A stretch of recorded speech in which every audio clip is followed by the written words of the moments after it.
जो Indian tax regime है Indian businessman को कितना ज़्यादा प्रभाव करती है यहाँ काम करने के लिए या फिर बाहर अपना बिजनेस ओपन करने के लिए?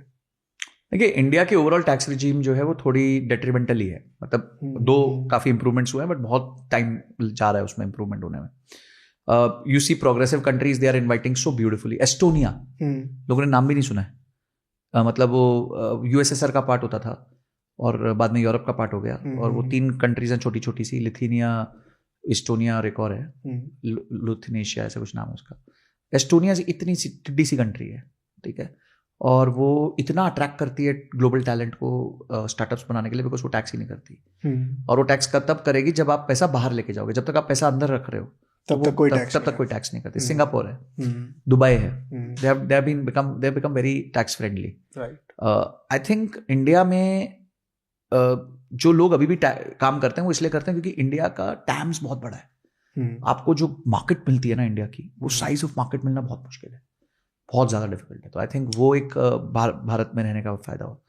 टैक्स रिजीम अगर आप स्टार्टअप्स के लिए देखें तो स्टार्टअप्स के लिए काफ़ी कुछ किया है सरकार ने। जैसे 3 साल का टैक्स हॉलिडे, आप चूज कर सकते हो कब आपको वो टैक्स हॉलिडे चाहिए।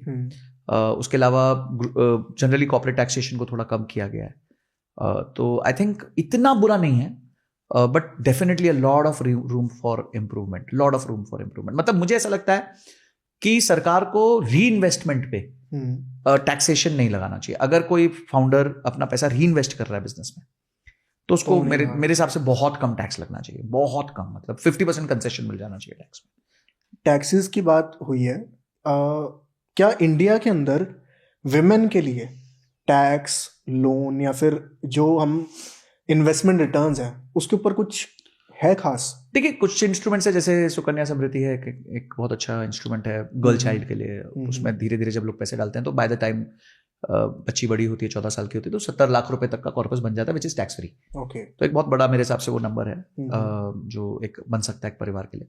और दूसरा, मुझे लगता है कि इंटरेस्ट रेट्स में कहीं कहीं थोड़ी सी रियायत है, खासकर प्रॉपर्टी में स्टैम्प ड्यूटी रेट्स पे तो हर जगह ऑलमोस्ट फीमेल्स के लिए 1% थोड़ा सा कम ही रहता है। और फीमेल एंटरप्रेन्योर्स के लिए कुछ सेल्फ हेल्प ग्रुप्स हैं जो काफ़ी लोन प्रोवाइड करते हैं। कुछ बैंक्स है स्पेसिफिकली जो सिर्फ फीमेल सेल्फ हेल्प के लेवल पे लोन्स प्रोवाइड करती हैं। तो डेफिनेटली वुमेन एम्पावरमेंट के लिए ये सब किया गया है। बट एज आई सेड कि अभी ऐसा कोई बहुत बड़ा उसका इम्पैक्ट ऐसा देखने नहीं मिला, बिकॉज अभी भी female participation in entrepreneurship is pretty weak. मतलब ऐसा कोई बहुत ज्यादा बड़ी पार्टिसिपेशन नहीं है। तो देखते हैं, धीरे धीरे उसका इम्पैक्ट आना चाहिए।